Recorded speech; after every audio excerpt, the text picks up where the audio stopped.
Great. Okay. Hi, everyone. So we are joining today with a talented author from our subcontinent to introduce a book as well as its author. So the book is called Born a Muslim, Some Truths About Islam in India. And our author in the literary talking in the Voice Asian today is Ghazala Wahab. Ghazala, welcome to the Voice Asian. Thank you so much. It's my pleasure to be here. So my first question would be, how would you like to describe the author Ghazala Wahab as? I think I am a very fortunate person to be living in the present times, which are very interesting times. We are witness to momentous events that are happening, and that is what gives me the responsibility to record what I am observing, what I'm witnessing. So I am one of those lucky people to be born in India and having come of age in the present moment. So I'm a lucky writer. Right. So now my next question is now, can you describe your writing journey? Now, you being a writer is not just but because in your country per se. Now, India is a place where, unfortunately, if you look at the records, the number of female employees remain very at a lower level. Compared to India being such a progressive country, and the development is at such level. So with that, and being a Muslim, being a woman, in all these contexts, how was your writing journey was like? Can you tell us that? Uh, my writing journey was not so difficult because of any of the factors that you are mentioning, but my journey as a professional journalist was a little difficult because I could be sitting at home and writing, as a lot of writers do write while not holding a regular job. But holding a regular job would mean that you are actually pursuing a career. And as you would know, a career has its own challenges. So my being a woman and a Muslim woman was challenging as far as my pursuance of a career in journalism was concerned. There were very select avenues which woman journalists could pursue most in journalism. So most of the time it was softer subjects like healthcare or women and child issues, or issues of fashion, lifestyle. These were the ones which were thought were fit for a woman journalist to handle. Serious issues, or issues which are considered serious, like politics, foreign policy, defense, even economics, were considered something of a male domain. So the first challenge that a woman journalist in India would have faced, and I faced, was to create a space where I could write on subjects which were not considered comfortable or appropriate for a woman journalist. So I think that was one challenge, because my career has been in defense journalism. I have been writing on matters of internal security, on terrorism. So this was one of the challenges. And after having overcome this challenge, the other part which has happened more recently in the last decade and a half is that the religious part of my identity has become a little more pronounced. When I started out my career as a journalist, my religious identity was not so important. It didn't really matter much. But in the last decade or so, this has become more important. So if I'm writing anything, even if it pertains to journalism, pertains to terrorism, and I am commenting on religion or the religious aspects of terrorism, I wonder, or I worry that people would regard my writing from the lens of my religion. They will not think that I am writing this as a person who understands the subject. They would think that I'm writing this as a Muslim. So that has been a challenge. So just, I mean, your explanation kind of made me ask this question. So let's say topics like terrorism, security, now those subjects are reserved for stereotypes. So I would say, I think if you look at global picture, I would say the female contribution is, I mean, I would say it's they are underrepresented, the part of the women who take part in these jobs. So I'm sure it was not an easy walk for you to get into this sector where not many women anyway has a place worldwide. Am I right? That is correct. Absolutely. That is why I said that when I started my career as a defense journalist, or a journalist who wanted to write on issues pertaining to internal security, homeland security, I had to navigate this prejudice mindset of people, that I am able to write on these subjects, research on these subjects, as any other journalist can. I mean, my gender had no role to play in my ability to contribute in this domain. So religion was not part of this challenge that I faced. It happened only in the last 10 years that suddenly religion became so definitive part of my identity as a writer. Right. So Ghazala, it's time to talk about the book. Give us a brief Yes, of what this book is about. The Born a Muslim, some truths about Islam in India. So what is the book about? Can you give us a very short synopsis? Don't give in everything because people need to read and find out, but just give them enough. That's very generous of you to allow me to do some publicity for the book. The book is actually it stems from my own personal experience as a Muslim person growing up in India. Not so much a Muslim woman, but a Muslim growing up in India. How I related to my religion when I was growing up, what kind of religious teachings I received as a child, and what kind of a religious teaching people or young people, young Muslims receive today. So there's a bit of a comparative study of that. So that forms the entry or a gateway into the book. And then I dwell upon various kinds of Islamic practices in India. As you know, there is substantive Muslim population in Sri Lanka also. So you would know there are different sects within the Muslim community, Shia and Sunni being the more definitive division between the communities. Then within the Sunnis, you have sects like Deobandis, you have Barelvis, you have Ahle Hadith. So I have tried to explain how these sects came about, what were the divergent points in the history of Islam in India, when people thought that we have to follow this particular tenet and not that one or that path. So I have dwelled upon that. I have looked at the history of Islam's arrival into India, and there were multiple ways in which Islam came into India. The earliest form was through trade, and it came through the coastal parts of India, the Kerala coast, the South Indian region of the country. And almost 4 centuries later, it came through to the northern part of the country through repeated invasions by Turks, Persians, Arabs. So all of this I have tried to encapsulate in the book, and then talk about the rights which women have in Islam, and how these rights have been manipulated by politics in India, and then politics of minority politics in India. And the biggest part of the book, the biggest chapter in the book, is on the minority experience after independence and partition of India, and till present day.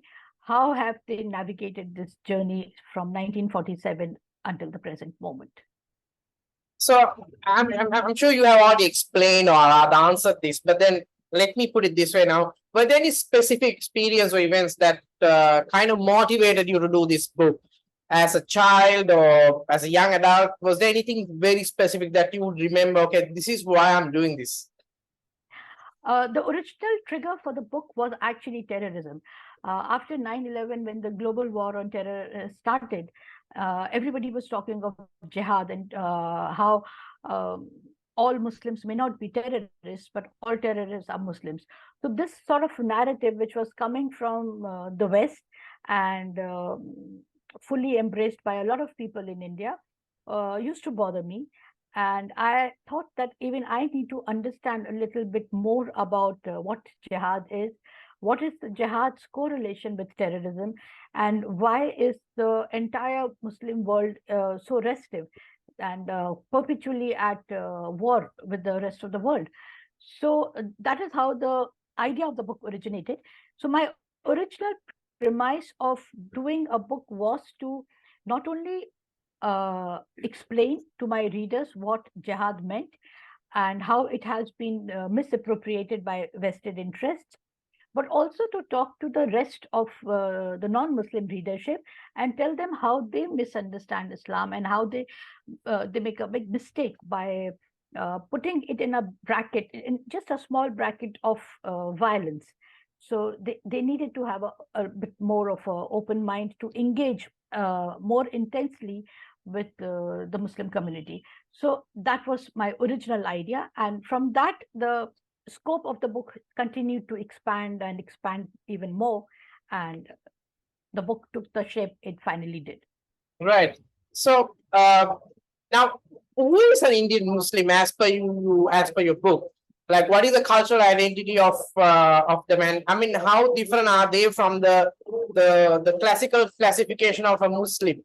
Because as far as I can see when you read, you give a very different cultural identity for the Indian Muslims. So, who is an Indian Muslim as per born a Muslim?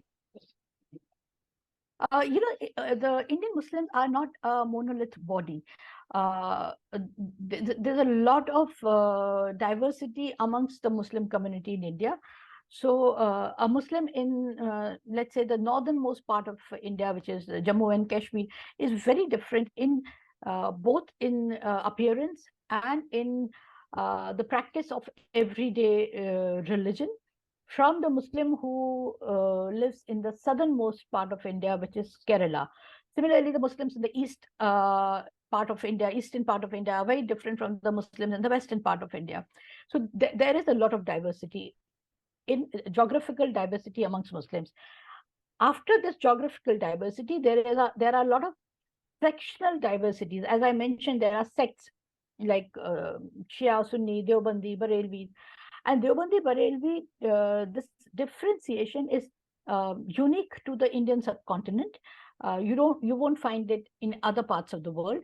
So this is again a layer of diversity which Indian Muslims enjoy. So it is very difficult to say that this particular profile fits definition of Indian Muslim. So Indian Muslim is as diverse in eating habits, in appearance, in clothes, in language, as well as in the practice of religion as any other community in India, as diverse as Hindus are in India. Right. So now, when you dwell deep into the book, you can see that you're taking the readers into a very intricate world of the Indian Muslims. You talk about the caste system, you talk about the class divide, you talk about different sects and hierarchy, how the jobs work, how it is for women, and the whole picture. You give a vivid picture of this entire system, who a Muslim is, and what their different lifestyles are. So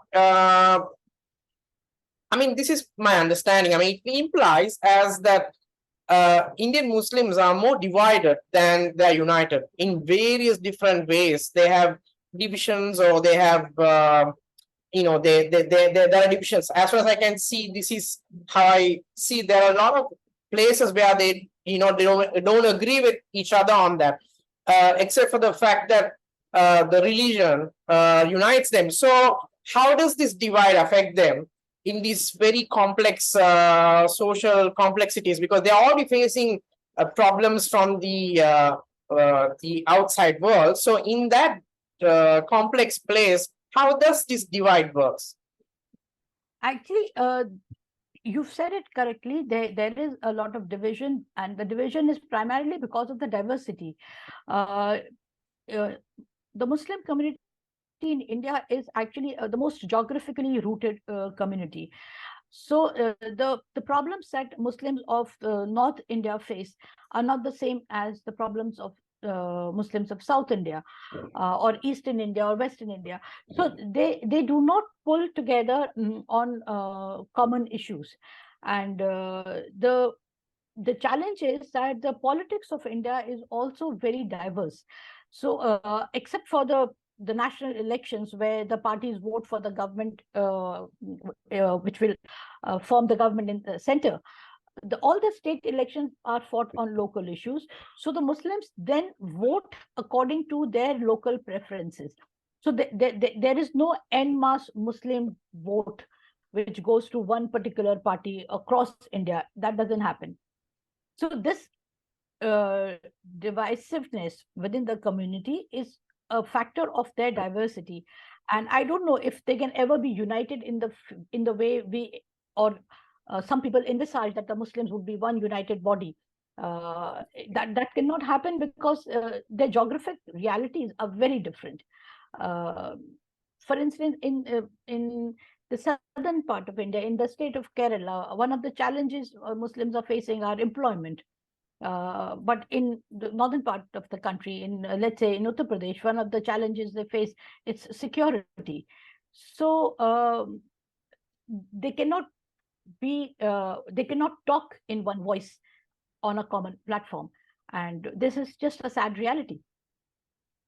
So, I mean, diversity is a healthy sign of democracy as long as it's a very tolerant thing, and it's not repressive or oppressive on the divisions. I mean, this question, I mean, it's if the Muslims, Indian Muslims, were more united, do you think that they could have forged a better social standard or better like as a united front, could they have been in a better place?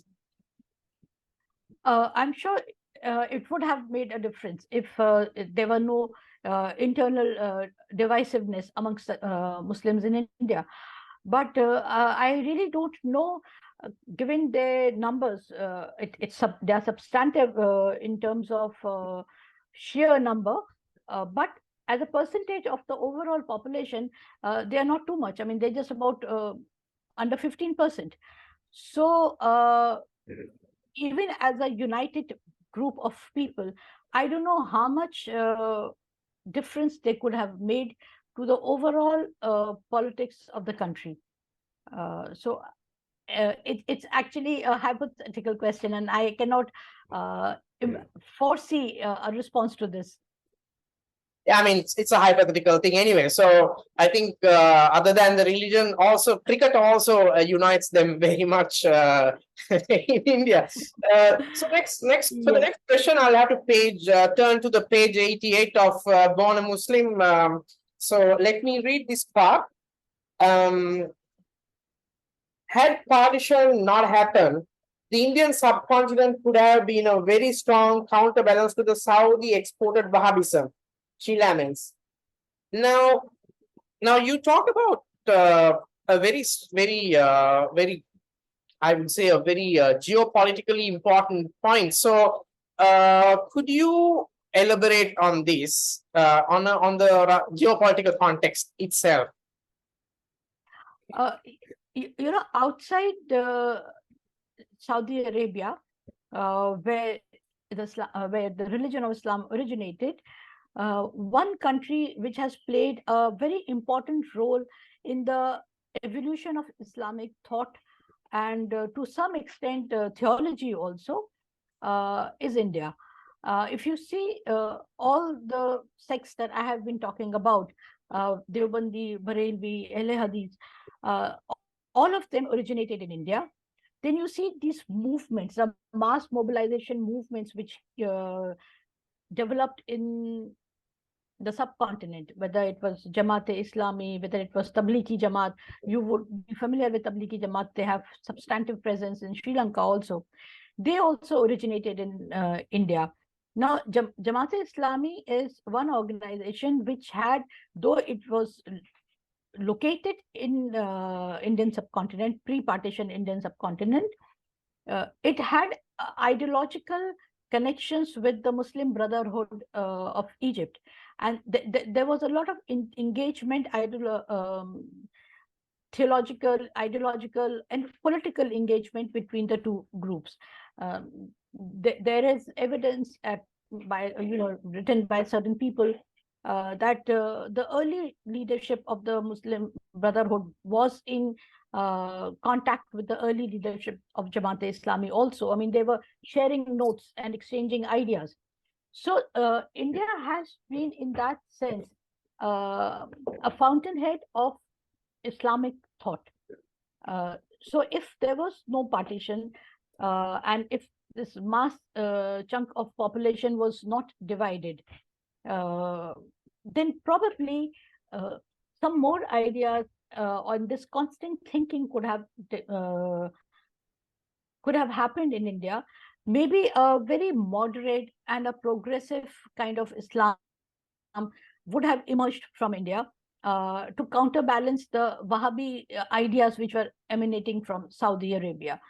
So this could have happened. But after the partition and after this very, very bitter enmity between India and Pakistan, all religious ideas, they just kind of denigrated more and more into radicalism. And the space for progressive modern thinking, it just continued to diminish. So that is what I mean when I wrote that. Right. So with regard to this partition, if India didn't go through this colonially engineered partition, which was unfortunate in my view, if there was no Pakistan and India's two separate countries, it could have probably been a superpower in Asia a long time ago, decades ago. But what is your assessment on that? Did a united India, they lost that historical opportunity because of a colonial engineered partition? What is your assessment on that? I think if there was no partition, the entire South Asian region would have been a much peaceful and much united area. The biggest problem in this entire region, and one of the reasons why SAARC is now almost dead, is this enmity, this hostility between India and Pakistan. And after Pakistan was split into Pakistan and Bangladesh, then Pakistan and Bangladesh, that enmity, then India-Bangladesh had the problems of refugees coming in. So everything that has gone wrong in this region, I think, can be traced back to the partition of the country. If that had not happened, perhaps the united India could have been a leader in South Asia. There would have been better connectivity. Maybe our economic story would have been much more different. There would have been easy movement of people. Perhaps the Afghanistan problem would not have happened. Perhaps this religious radicalization through Mujahids and subsequently Taliban, which the US sponsored through Saudi Arabia and Pakistan carried out on the ground. Perhaps all of this would not have happened. The Kashmir issue would not have been there. So it's all in the realm of possibilities that maybe the entire Asian continent would have been a better place. Right. So when you read Born a Muslim, I mean, you don't have to read the Born Muslim, but even when you look at India, you can see that the Indian Muslim community are going through a lot of hardships in very different ways. There's lack of economic opportunities, there's discrimination, there's class conflict, so various issues.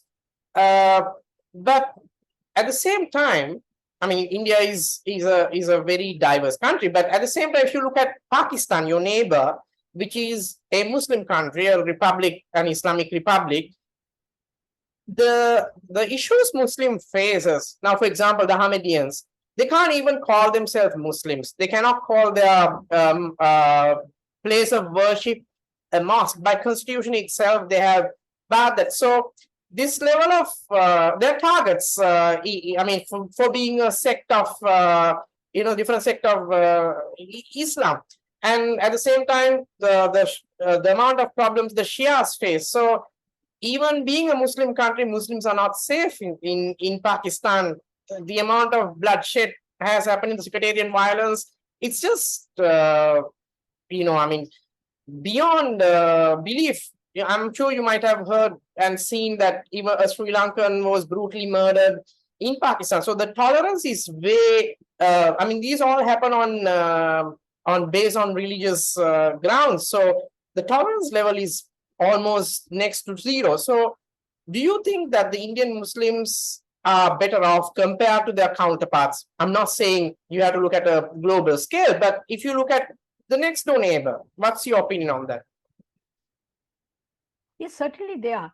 But I think just going back to your earlier question, if our history was different, maybe this sort of radicalization won't have happened in Pakistan. Maybe this divisiveness won't have happened. This intolerance of people who they think are less Muslims would not have happened, because all this intolerance grew once a country was created in the name of religion, and it was created by people who thought they knew best of what Islam is and what Muslims should be. If there was no partition, this group of people, the Jamaat-e-Islami, they would not have had so much of traction and so much of influence on the society to shape its collective thinking in the way they did. So if you see all this that you've been talking about, the atrocities against Shias, the complete marginalization or pushing out of the Islamic fold of the Ahmadis, all of this has been the consequence of Pakistan's struggle with its constitution. I mean, they wrote one constitution, then they said, no, we need to write a better one, and then they tried to write another one. Then the early moderate political leaders were successively assassinated, opening space for more and more radicalized people. So all of this was a consequence of giving space to the radical elements, because whenever you support or you give space to radical people, you are limiting or you're closing the space for the moderate people. And if the partition had not happened, perhaps this would not have happened. And perhaps as a united India, we would have been much more tolerant and people who lived with one another in peace and harmony. And we would have had the best cricket team in the world. We might have still beaten you. Tough would have been. Well, Ghazala, now you raised a very interesting and important point. Now you see the partition as a bigger issue with which is like the base of all this. But if I'm not mistaken, the first cabinet of Pakistan, you had an Ahmadiyyan who was a first foreign minister, and I'm sure there was a Hindu who was. I really don't recall. I think his finance or he was a very powerful portfolio. So Muhammad Ali Jinnah's first cabinet was a very like a hopeful message. They probably got things wrong on the way, how it evolved. So I guess partition is kind of the base of all that. But within Pakistan, I think the moderates lost it to the more radical groups. In your book, it clearly shows how the moderate Muslims are also marginalized in India itself. The voices are not heard, or they are not given the prominence. So I guess, I don't know whether you would agree with me. This is an idea. What do you say about that? It is true. And actually, it's not just the Muslims. Moderate people are usually always silenced by the more radical elements because they are outshouted, and moderates try and keep their head down. Specific to Muslims in India, uh, moderation in their religious practice is not seen as a choice, a lifestyle choice. It is seen as laziness. So if you are a moderate Muslim, you are viewed by other Muslims as a lazy Muslim because you couldn't be bothered by offering your prayers and fasting during Ramzan. So they don't see you as a lifestyle choice you have made by not being overtly religious or not being deeply religious. So because of this, moderates are frequently judged by their own fellow religious people, and people from other communities also do not take you very seriously because usually your voice is not powerful enough. The more powerful voice is always of those who shout the most and who are the more vocal about their religious beliefs. So I think in any religion, the moderates are always on the periphery. So it's true for Muslims also. Yeah, I think what has happened to the world is like the louder voice is the the one that is accepted, not necessarily the sane one or the logical one. That's an unfortunate situation. But let's go for the next question. So now Muslim diversity depends on two factors, as per the book says, not just linguistics, where Islam came from and when it came from. So I think over the years this has evolved. And I mean, how do you look at these two factors, looking at, let's say, the later years of evolving, for example, how the Saudi Wahhabism impacted the Indian Muslim culture. So same way, like, I mean, thousands of years it was from Central Asians or Turks who came invading, bringing different influence. So in this century we live, that Wahhabism and all this Saudi influence was more or less a different way, but soft power was used. You're talking about oil boom here and how the jobs were created. So how do you see that part? There are two aspects to what you are saying.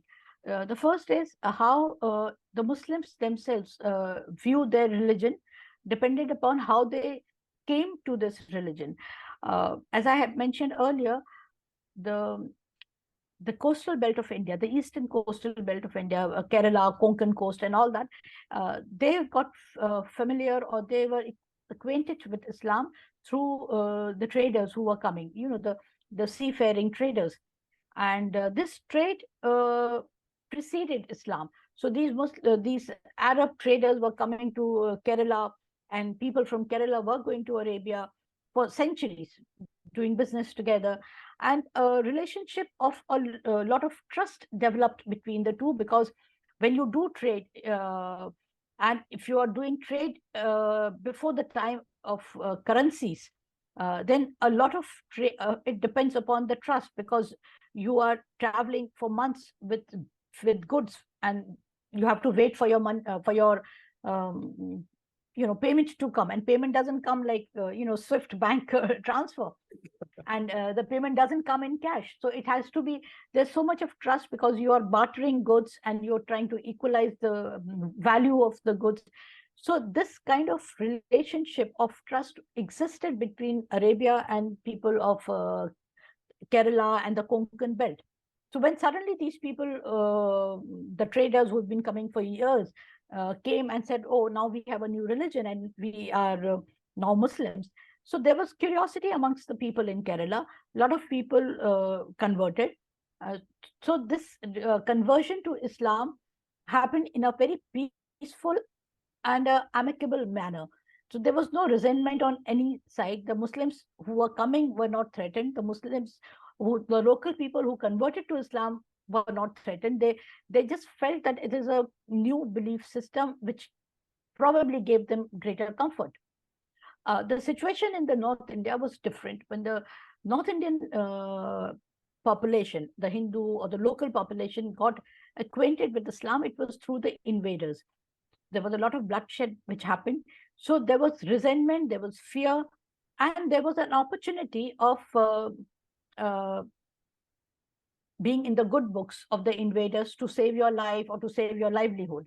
So their equation to Islam was based on these factors.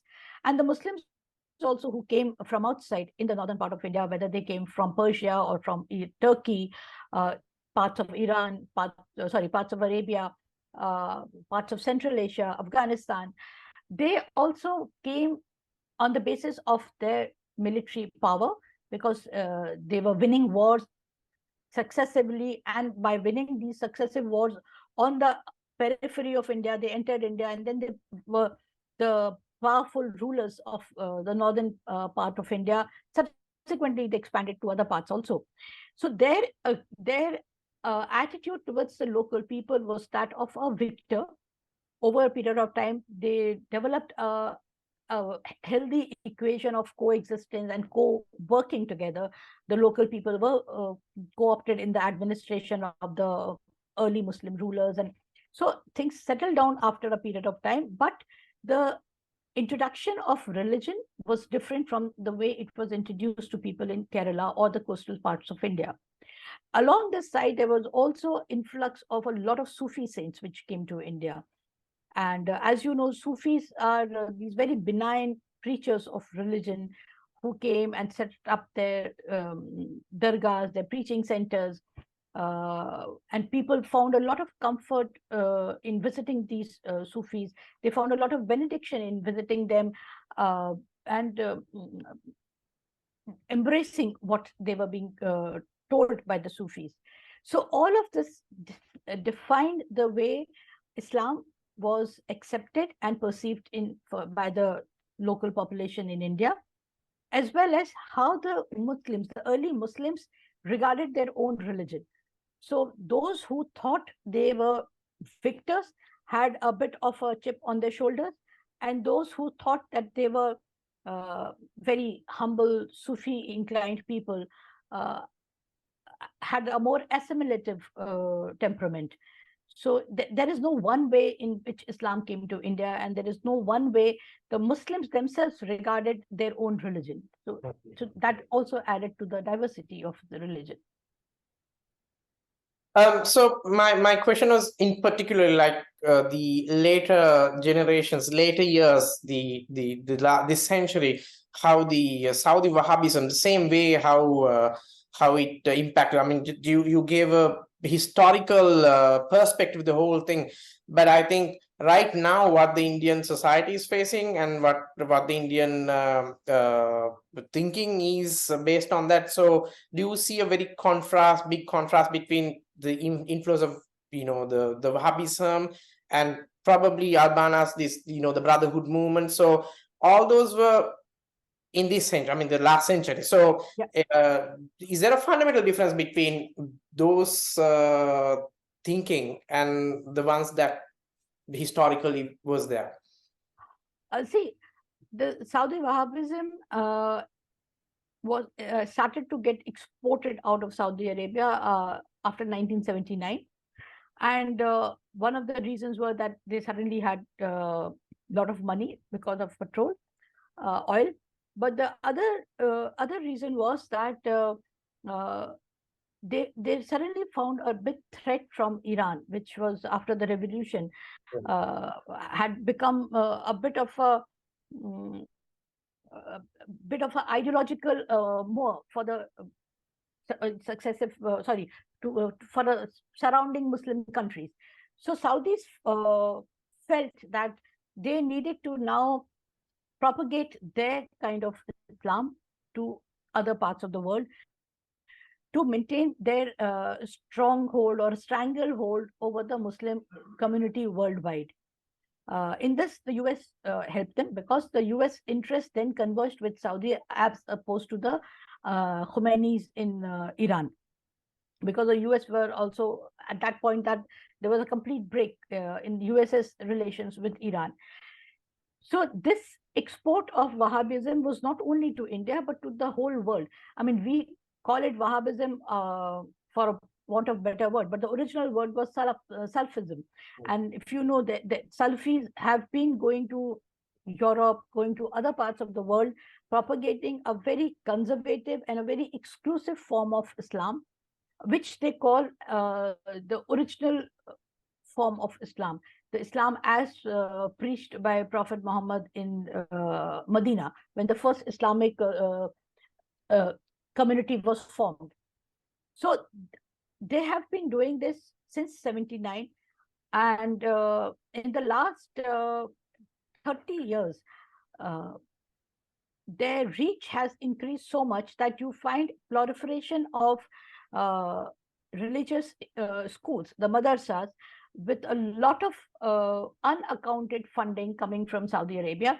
Even in India, we see a lot of madrasas which have cropped up in the last 30 years.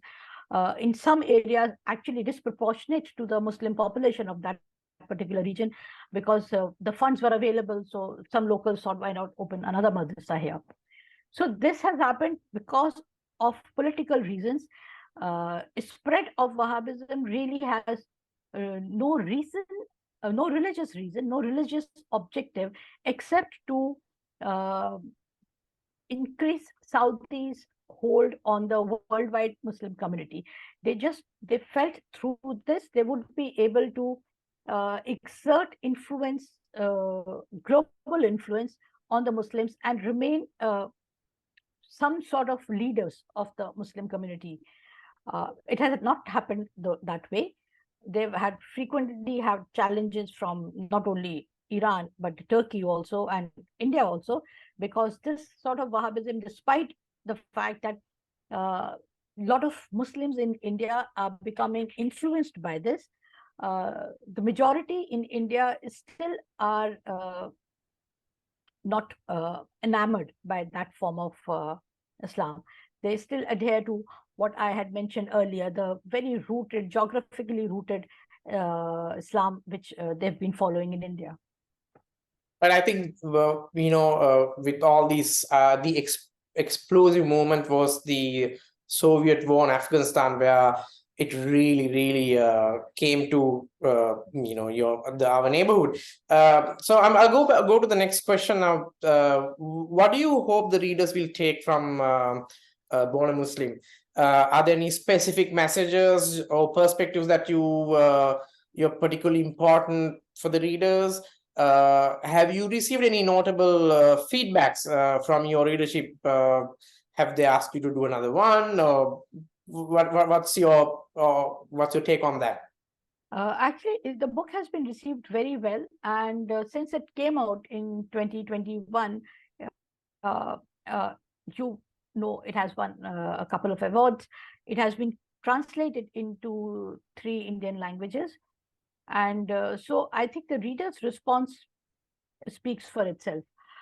My hope through this book was to inform the Indian Muslims about what really Islam stood for, and how they have allowed their petty, narrow interests to, overpower the original message of Islam. And to the non-Muslim readers, I want them to understand that what they think about Islam and Muslims in India, that their prejudice against them actually has no basis in facts. So I'm addressing both communities through this book. I want both communities, both Muslim and the non-Muslim community, to get a sense of what Islam meant and how it has evolved in India, and how Indian Muslims are very distinctive from any other Muslim community in the world. And the other objective of my writing this book was to open a bridge of communication between Muslims and Hindus of India, so that their misunderstandings, their mutual prejudice towards one another would dissipate. So I really hope that this happens. I mean, it's really true because, like we all have a stereotype of image. And then I read it, I was like, okay, so there's way more, it's way more complex and way more colorful than what we think. So that is very true. And Ghazala, I'm sure you have observed there is a surge of right-wing politicians, emerging right-wing politicians winning elections and coming to power from Argentina to Netherlands. I mean, across continents. And in general, right-wing politicians are hostile to Islam and Muslims, unfortunately. So how do you see this trend affecting the Indian politics in general?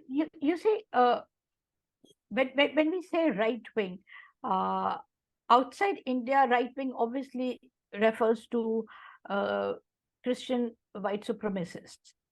And Christianity, as you would recall, have had a huge rivalry with Islam. I mean, Islam is the second largest religion in the world. So, and both Islam and Christianity, they've had this huge history of conflict through crusades. So there is a rivalry, and despite whatever we may think about the Christian world being more liberal or progressive, it is not so. I mean, most of the Western countries are deeply Christian, even if the people are not deeply practicing Christians, but their politics is driven by Christian values to a very large extent. So in the US itself, you would know that the oath is taken on the Bible, not the Constitution, which is not the case in India until now. So now this, when you create more and more space for this sort of religiously driven politics, you obviously are giving space to your prejudices. And the prejudice, as we all know, as I've just mentioned, is a historic prejudice. I have narrated incidents from the 17th century, 18th century, when there was a concerted effort to denounce Islam as a desert cult, as all sorts of things. So the narrative which has been going on in the West or in the Christian world for the last 3 centuries or so percolated to India in the last century, in the early 20th century. And here the right wing was, the type of the right wing was appropriated by the Hindu people, the Hindu supremacist. So they thought, and they had the ready-made material, the ready-made narrative, which they kind of just picked from the Western writers. So what we have seen there between Christians and Muslims is what we see in India between the proponents of Hindutva politics and the Muslim community in India. So this narrative of historic wrongs which need to be righted, there's some kind of a universality to it. It's not unique to one region, and that's a very unfortunate part.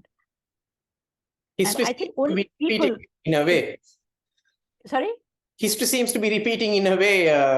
Yes, and I think only sane people, thinking people, people with some amount of their independent thinking faculties, and who are not driven by propaganda or are not overwhelmed by propaganda, they can make a difference. I mean, you not only need to be a thinking person, you also need to be a sensitive and a empathetic human being to see through the prejudice, because the prejudice,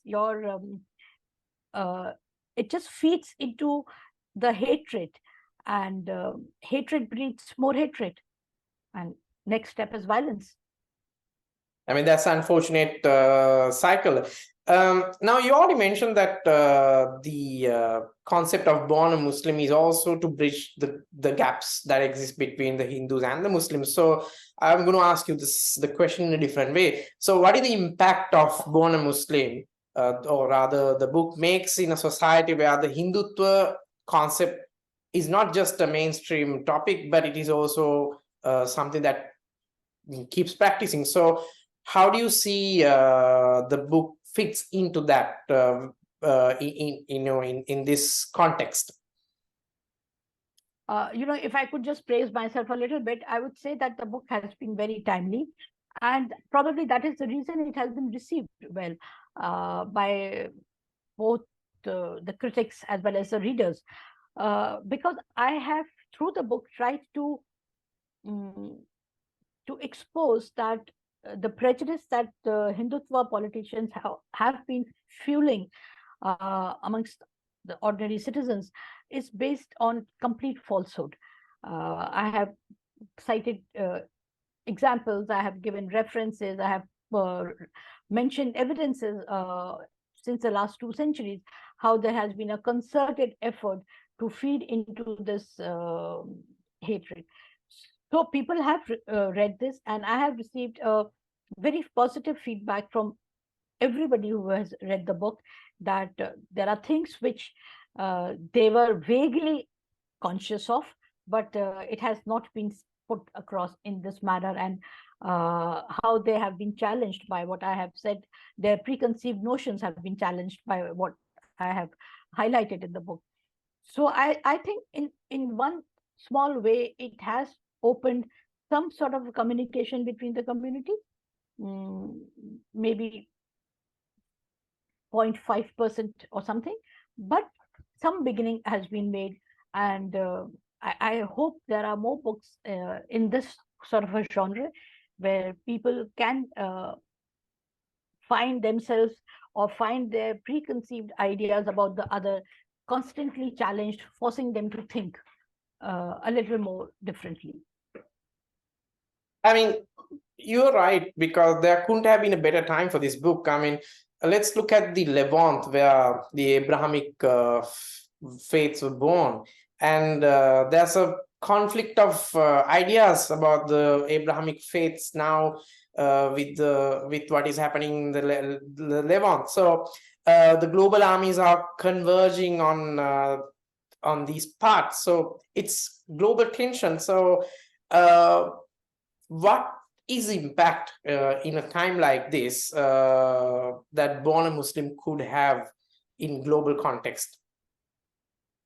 Oh, that would be very ambitious of me to think that it could have an impact globally. But I don't think To there is understanding who a Muslim is, going beyond the stereotype, would Yeah. it help someone to think beyond a certain prejudice? I hope it does. But I don't think what you're talking about in the Levant is a conflict of ideas. I think it is basically a geopolitical a war, a battle. Sorry, not a war. It's actually a geopolitical conflict for supremacy in that region. There are multiple players there, and all of them are. It's entirely political. It has religion is just being used as a excuse to affect political changes. So I really do not regard this as a religious or a theological problem at all. Even this current war May between I Israel disturb you and for a second? Palestine. May I disturb Sorry? you? May I disturb you for 1 second? Yeah, please. Yeah. So what I said was the fires of Levant, or the conflicts of Levant has caused conflicts of it. There's a storm of conflicts of ideas with regards to Abrahamic faiths. So what has happened is, for whatever the reasons the Gaza conflict is, the discussions about the Christianity, Islam, Judaism, all these religions, the whole world is talking about them, and there's such a huge, pro, against, and multiple ideas are coming out. So my question was more of, at a time of where the ideas itself are being converged, there's a conflict, how the book could make a difference. You're right, and you properly said it. It's a geopolitical conflict of, it's beyond religion and everything else. It's for power and supremacy, global dominance, trade, you name it. But because if you look at the social media and all that, it's about ideas. People are talking about information. It's the information driven world. So within that context, how important is Born a Muslim? I think I think okay. I think it could probably help ordinary people uh, get a more balanced view of themselves and people of other religions. Uh, that is the only contribution or that I could think of, because when you're faced with greater, larger issues where politics and world powers are in a situation of contest with one another, so the ordinary people can only make the difference in the form of creating public opinion, and hopefully this could help in shape some sort of a positive opinion about Islam. okay. So I'm moving to the last question. So for the we have already a greater readership. So this is on behalf of them. I'm asking, can you give some heads up about your future projects? I mean, are you already working on a different book or a series for your readers? What can they expect, and hopefully when can they expect? I am already working on the next book, and I have a deadline on that book, which is why I excused myself when you mentioned the written interview. So I'm working on a book on the Hindi belt region of India, which is the North Indian part of India. So that's going to be probably a bigger book than Born a Muslim in terms of the word count, in terms of number of pages. So that is my present project. Ghazala, I think I will have to ask one more question, if you don't mind. The cover, could you explain what was your idea behind this? Because it's a very unique cover, as far as I can see. What's the story that you're trying to tell here? Actually, I have no idea because I did not design the cover. The cover was designed by the designer at the publishing house. I think the cover picture, it's a photograph taken from the Jama Masjid in Delhi. And I think because I'm a Muslim woman, so they wanted imagery of a woman. And because the prejudice stems from the physical appearance of a Muslim, that people say that, oh, so and so doesn't look like a Muslim, or you look like a Muslim. So I think that is what they were trying to convey, that even if one looks like a Muslim, one should not be judged based on your prejudice. So All I right, think thank you that's so what they want much to convey. for this amazing conversation. So we met today Ghazala Wahab with a book, Born a Muslim, a book worth reading. And thank you so much for your time, Ghazala. Thank you so much. And it was a pleasure talking to you. Same here. Thank you. Thank you.